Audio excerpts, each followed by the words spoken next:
Hi hello. അപ്പോൾ നമ്മൾ just ഒന്ന് പുറത്തിറങ്ങി കഴിഞ്ഞപ്പോൾ ഞാനൊരു കാഴ്ച കണ്ടു കേട്ടോ. അപ്പോൾ നമ്മുടെ പറമ്പിൽ നോക്കിക്കഴിഞ്ഞപ്പോൾ നല്ല പരിചയമുള്ളൊരു പ്ലാന്റ് നിൽക്കുന്നു.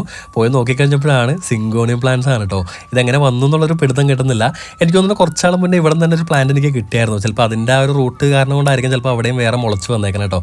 എന്തായാലും നമുക്ക് വെറുതെ കിട്ടിയതല്ലേ. അപ്പോൾ ഇതൊക്കെ ശരിക്കും പറഞ്ഞാൽ നല്ല റേറ്റുള്ള പ്ലാന്റ് ആണ് കേട്ടോ. നല്ല നഴ്സറിലൊക്കെ പോയി അന്വേഷിച്ചാലാണ് നമുക്ക് ഇതിൻ്റെ യഥാർത്ഥ പ്രൈസ് എന്താണെന്ന് മനസ്സിലാവുള്ളൂ. അപ്പോൾ എന്തായാലും നമുക്ക് കളയണ്ട, നേരെ അങ്ങോട്ട് സേഫായിട്ട് തന്നെ അങ്ങോട്ട് പൊക്കിയെടുക്കാം കേട്ടോ. അങ്ങനെ നമ്മുടെ പ്ലാന്റ്സിനെ നമ്മൾ സേഫായിട്ട് എടുത്തിട്ടുണ്ട് കേട്ടോ. അപ്പോൾ ഇതാണ് നമുക്ക് വരുന്ന ഇപ്പോഴത്തെ സ്റ്റേജ്. ഒരുമാതിരി വളർന്ന് ഒരുമാതിരി സ്റ്റേജിൽ നിൽക്കുവാണ്. പക്ഷെ എന്നാലും കുഴപ്പമില്ല, നമുക്ക് അത്യാവശ്യം സ്പ്ലിറ്റ് ചെയ്തെടുത്തിട്ടുണ്ടെങ്കിൽ നടാനുള്ള പ്ലാന്റ്സ് എന്തായാലും നമുക്ക് അതിനകത്ത് കിട്ടും കേട്ടോ. അങ്ങനെ നമ്മുടെ പ്ലാന്റ്സിനൊക്കെ നമ്മൾ സ്പ്ലിറ്റ് ചെയ്തെടുത്തപ്പോൾ നമുക്ക് ഇത്രയും പ്ലാന്റ്സ് കിട്ടി കേട്ടോ. ശരിക്കും പറഞ്ഞാൽ ഇത്രയും പ്ലാന്റ്സ് ഒക്കെ മേടിക്കണമെന്നുണ്ടെങ്കിൽ നല്ലൊരു എമൗണ്ട് എന്തായാലും കൊടുക്കേണ്ടി വരും. ഇതെന്തായാലും നമുക്ക് വെറുതെ കിട്ടിയതല്ലേ. ഒന്നും നോക്കിയില്ല, നേരെ നമ്മുടെ ഗാർഡനിലേക്ക് നമ്മൾ ഷിഫ്റ്റ് ചെയ്തു കേട്ടോ. അപ്പോൾ എന്തായാലും 2 ദിവസം കൊണ്ട് കഴിയുമ്പോൾ നല്ല ഉഷാറായിട്ട് നിൽക്കും. അപ്പോൾ ഇതുപോലത്തുള്ള ഇലച്ചെടികളൊക്കെ ഇഷ്ടമുള്ള ആൾക്കാരാണെങ്കിൽ ഒന്നും നോക്കണ്ട, നേരെ ഒന്ന് പറമ്പിലേക്കൊക്കെ ജസ്റ്റ് ഒന്ന് നടന്നു നോക്കിയാൽ മതി. അവിടെ ഇവിടെയൊക്കെ എന്തെങ്കിലുമൊക്കെ ഉണ്ടാവും. അപ്പോൾ നേരെ പൊക്കിയെടുക്കുക, നമ്മുടെ ഗാർഡനിലേക്ക് മാറ്റുക കേട്ടോ. അപ്പോൾ എന്തായാലും വീഡിയോ ഇഷ്ടപ്പെട്ട ലൈക്ക് അടിച്ചേക്കാം കേട്ടോ.